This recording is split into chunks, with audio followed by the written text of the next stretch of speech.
बात करते हैं 6 आवर्स यूनिट हाइड्रोग्राफ में अंदर डेटा दे रखा है कि स्टॉर्म जो है वो 6 आवर्स का है। Time based hydrograph 100 hours and जो पीक फ्लो है क्यूपी बराबर दे रखा है 40 मीटर क्यूब पर सेकेंड और जो कैचमेंट एरिया दे रखा है वो दे रखा है 180 किलोमीटर स्क्वायर। तो कंसेप्ट क्या कहता है? कंसेप्ट क्या कहता है कि volume of rainfall area of hydrograph and depth of rainfall जो होता है वो volume of rainfall by area of catchment होता है। तो वॉल्यूम ऑफ रेनफॉल क्या होता है? Area of hydrograph.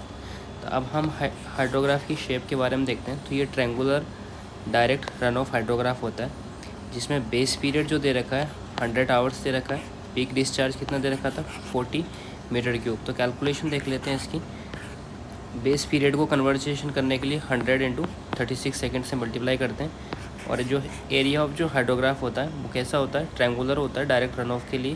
तो ये हो जाएगा 1/2 into base area into peak flow 40 into 3600। तो ये निकल के आएगा 72 इंटू 10 की पावर 5 मीटर क्यूब। अब बात करते हैं डेप्थ ऑफ रेनफॉल की। तो डेप्थ ऑफ रेनफॉल क्या होता है? डेप्थ ऑफ रेनफॉल होता है volume of rainfall by area of catchment. Volume of rainfall और एरिया ऑफ कैचमेंट। तो यहाँ पर वॉल्यूम ऑफ रेनफॉल कितना निकला अभी? 72 इंटू 10 की पावर 5 डिवाइड बाई 180 इंटू 10 की पावर 6। तो ये जो आ जाएगा डेप्थ ऑफ रेनफॉल वो आ जाएगा 4 सेंटीमीटर। तो रन ऑफ रिलेशन क्या होता है? 4 सेंटीमीटर रन ऑफ है। तो डिस्चार्ज कितना है? 40 मीटर क्यूब्स। तो 1 सेंटीमीटर निकालने के लिए क्या करना पड़ेगा? क्यूपी बराबर 40/4। तो ये आ जाएगा 10 meter cube per second. Peak flow of 6 hour unit hydrograph का कितना पीक फ्लो हो जाएगा? 10 meter cube per second.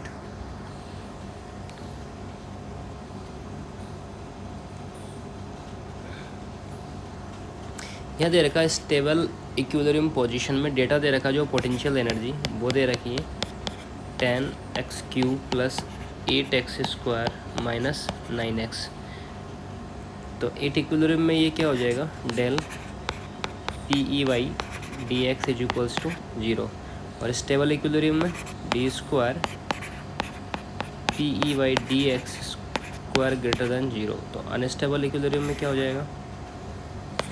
d² PE/dx² less than 0 और neutral d² PE/dx² is equals to 0।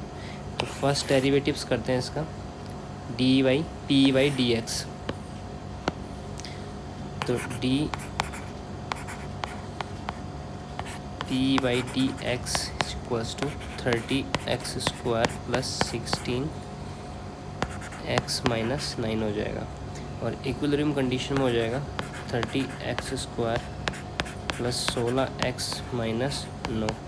तो यहाँ पर क्या निकल के आ जाएगी? इसके x की वैल्यू -0.876 मीटर और x2 जो आएगा वो प्लस 0.3425 मीटर आएगा।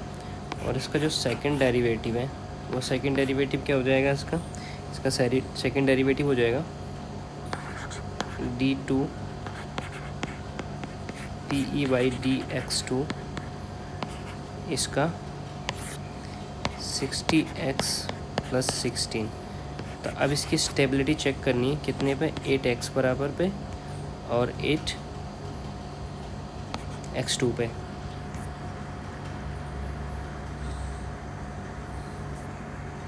तो इस पे जो वैल्यू आ रही है इसकी वो कितनी आ रही है चेक करने पर? डेल PE/dx माइनस 36.56 जो कि अनस्टेबल इक्विलिब्रियम है।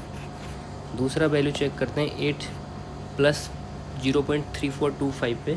तो यहाँ आ रही है प्लस में, तो वैल्यू स्टेबल इक्विलिब्रियम हो जाएगी। तो स्टेबल इक्विलिब्रियम क्या हो जाएगा?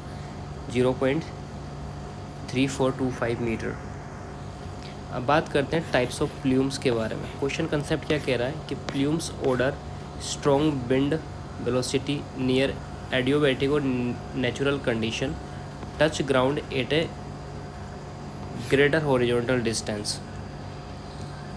प्लूम का ऑर्डर है, स्ट्रॉन्ग विंड वेलोसिटी है, near the adiabatic conditions, touch ground at the greater horizontal distance. तो जो एटमॉस्फेरिक कंडीशंस क्या क्या होती हैं, ELR और ALR। ELR क्या होती है, इन्वायरमेंट लैप्स रेट। ALR जो होती हैं एडियाबैटिक लैप्स रेट होती हैं। तो सबसे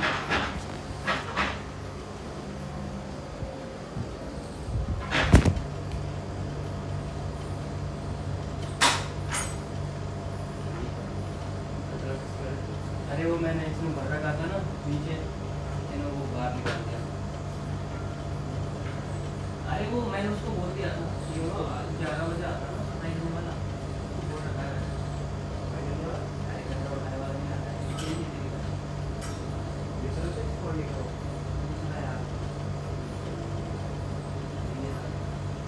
ना मैंने उसको बोल दिया था कि 11 बजे आ जाना, तो बोला कि एक दिन छोड़ के एक दिन आता हूँ, कल आएगा।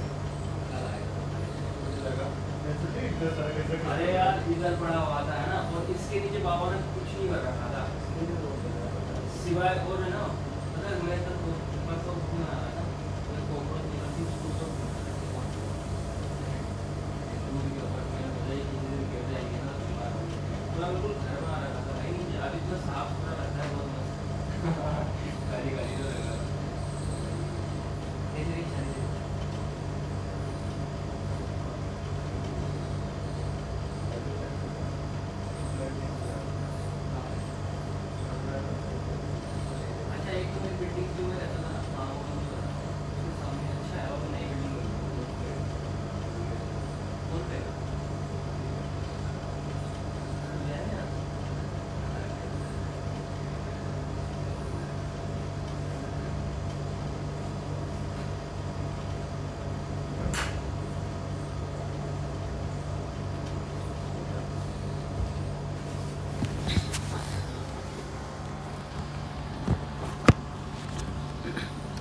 पहला क्या आता है इसमें, पहला आता है trapping flume.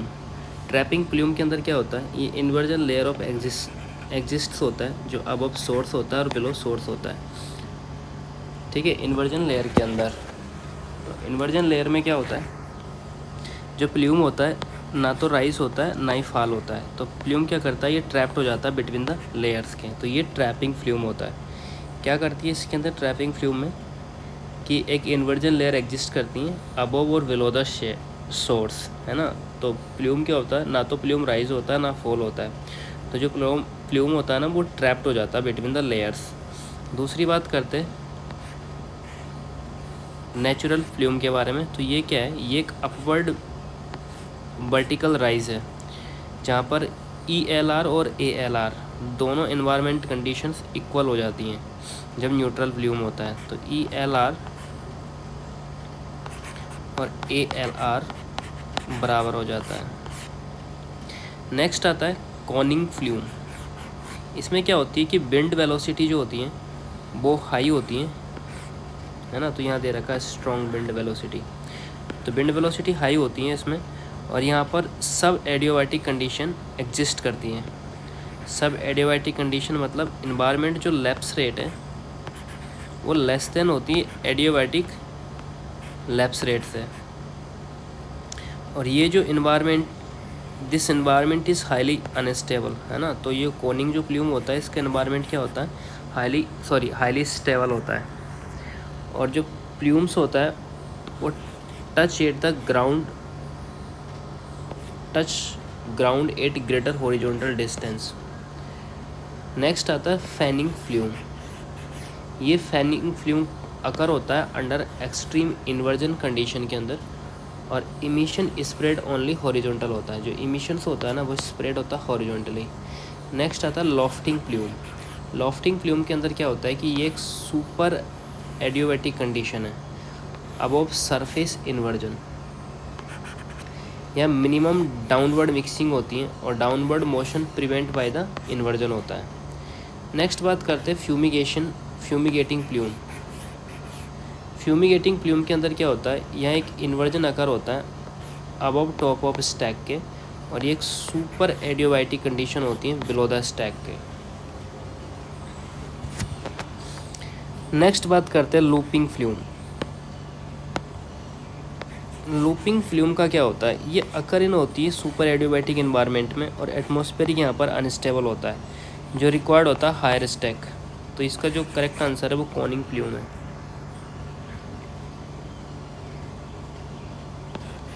Design bending movement for the limit state of collapse. यहाँ पर क्या होता है, डेड लोड होता है 40 किलो न्यूटन मीटर का, लाइव लोड होता है 60 किलो न्यूटन मीटर का, और सीस्मिक लोड जो होता है वो 20 किलो न्यूटन मीटर का होता है। तो ये डिज़ाइन बेंडिंग मूवमेंट जो होता है ये maximum value among the load condition देखनी है।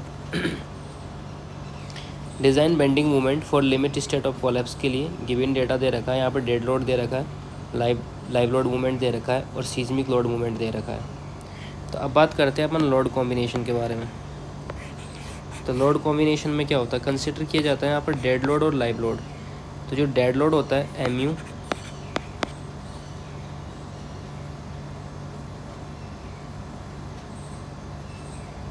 वो होता है 1.5 dead load plus live load, और ये 1.5 40 प्लस 60 से मल्टीप्लाई होने के बाद में 150 किलो न्यूटन हो जाता है।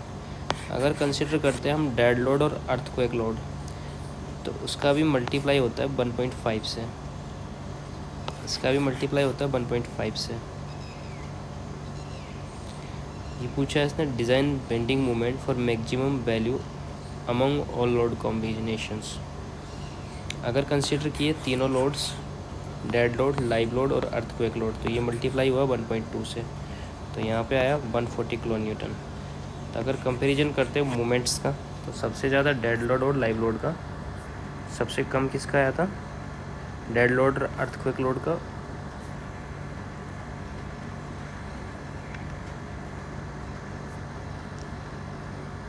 और दूसरा 144।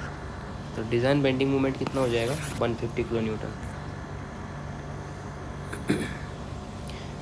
नेक्स्ट है carbon nitrogen CN ratio in a municipal solid waste. तो कितना प्रीफर करते हैं कार्बन नाइट्रोजन रेशियो, 36 से लेके 15 तक। Importance of the carbon nitrogen ratio के बारे में पढ़ते हैं कि ये इम्पोर्टेंट बैक्टीरियल एक्टिविटी है। जो बैक्टीरिया का जो यूज होता है वो नाइट्रोजन का यूज होता है फॉर बिल्डिंग सेल्स स्ट्रक्चर के लिए होता है, और कार्बन का जो यूज होता है फॉर फूड के लिए होता है। ठीक है, तो ये जो एसेंशियल होता है फॉर होता है प्रॉपर एडियोबैटिक डाइजेशन के लिए। नेक्स्ट बात करते हैं एनोरोबिक बैक्टीरिया बिहेवियर के लिए, जहाँ कार्बन यूज कितना होता है, 30 से 50 टाइम्स फास्टर देन नाइट्रोजन होता है, और जो प्रॉपर डाइजेशन रिक्वायर्ड होता है ऑप्टिमम कार्बन नाइट्रोजन रेशियो के लिए वो होता है 30 से लेके 50 तक। तो अब इसकी कंडीशंस की बात करते हैं कि ये टू मच कार्बन होता है। तो टू मच कार्बन में क्या होता है, कार्बन नाइट्रोजन रेशियो जो होता है वो हायर देन होता है optimum, so nitrogen get used up and carbon left over होता है, और digestion of organic matter become incomplete. Next condition क्या दे रखी है टू मच नाइट्रोजन के बारे में, अगर CN ratio lower than optimum है तो carbon get exhausted and fermentation will stop and nitrogen remain in digester, and when the nitrogen combined with the hydrogen it form ammonia NH3। so ammonia inhibits growth of bacteria होती है specially methane formers के लिए।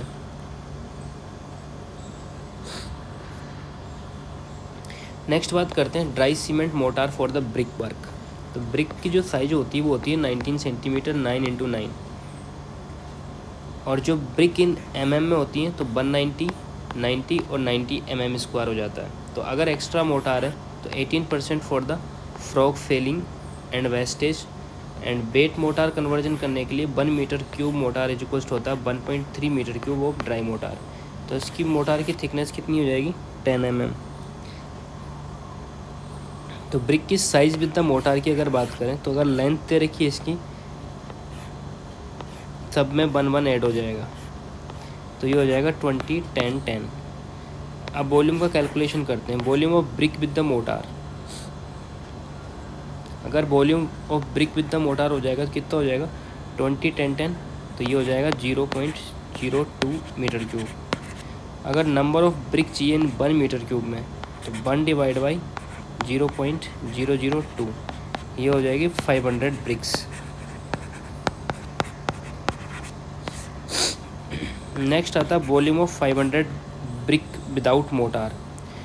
अब पूछ रहा है कि volume of 500 BRICS का बिना मोटार के, तो ये 500 से मल्टीप्लाई हो जाएगा कौन, 0.19 0.09 इंटू 0.09, तो ये आ जाएगा 0.7695 मीटर क्यूब। नेक्स्ट आता है वॉल्यूम ऑफ मोटार के बारे में। तो वॉल्यूम ऑफ मोटार 1 माइनस 0.7695, तो ये आ जाएगा 0.2305। अब बात करते हैं एक्स्ट्रा मोटार एडिशन के बारे में। तो इसमें क्या होता है कि 10% एक्स्ट्रा मोटार ऐड हो जाता है, ठीक है। तो 10% एक्स्ट्रा मोटार ऐड करने के बाद में ये आ जाता है 0.27199। वहीं अगर ड्राई मोटार के बारे में बात करें,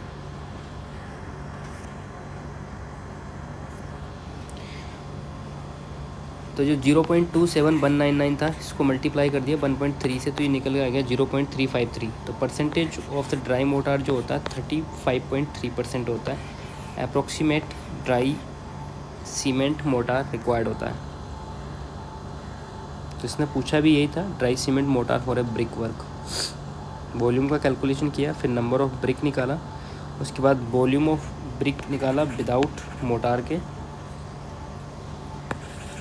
उसके बाद वॉल्यूम ऑफ मोटार निकाल लिया, फिर उसके अंदर हमने क्या किया, 18% एक्स्ट्रा ऐड कर दिया,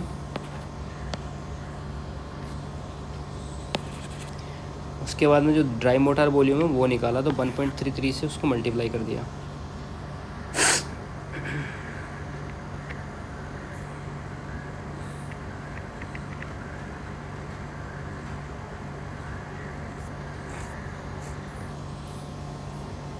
नेक्स्ट क्वेश्चन है conservations of angular momentum, principle application when resultant external moment is zero. तो एंगुलर मोमेंट क्या हो जाएगा, वेलोसिटी क्वांटिटी क्या होती है, जो वेलोसिटी क्वांटिटी है वो एंगुलर मोमेंट पे डिपेंड करती है मास पे, लीनियर वेलोसिटी पे और परपेंडिकुलर डिस्टेंस पे। तो डिस्टेंस आर क्या होती है, ये मेजर्ड होती है from the centre of rotation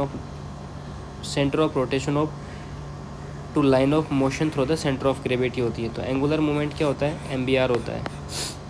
अब बात करते हैं conservation of the angular moment के बारे में। एट रिजिड स्पैनिंग ऑब्जेक्ट्स के लिए, तो जो spins at constant rate maintain at fixed orientation होता है, अगर एट रिजिड स्पिनिंग ऑब्जेक्ट है।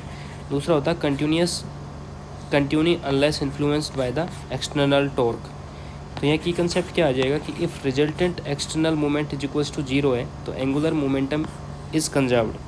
नेक्स्ट आता है external torque change angular moment. तो फाइनल कंक्लूजन क्या आ जाएगा कि principle of conservation of the angular moment applicable when the resultant external moment is zero. Next है output characteristics in irrigation channel. तो एक फ्लेक्सिबिलिटी ऑफ आउटलेट के बारे में बात करते हैं, outlet characteristics in irrigation channel. तो पहला आता है फ्लेक्सिबिलिटी ऑफ आउटलेट। तो इसकी क्या डेफिनेशन होती है, this is rate of change of discharge of outlet to the rate of discharge of the distribution channel. तो rate of change of discharge of outlet और rate of discharge of the distribution channel आता है। तो उसका correct terms क्या होता है, ratio of outlet discharge change to the parents channel discharge change. Correct terms for क्या होती है, ratio of outlet discharge change to parent channel, ratio of outlet discharge change to the parent channel discharge changed.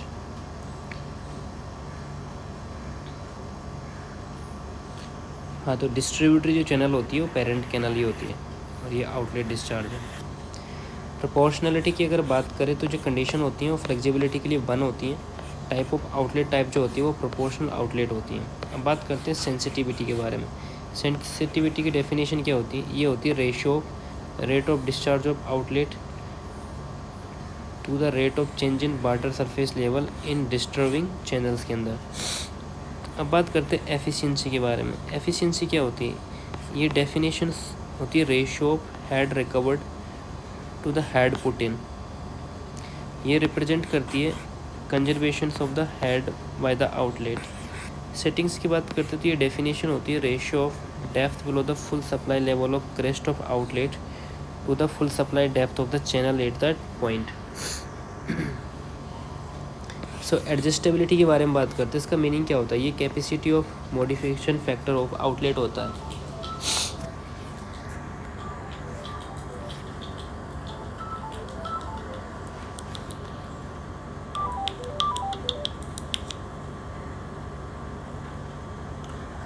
Hello.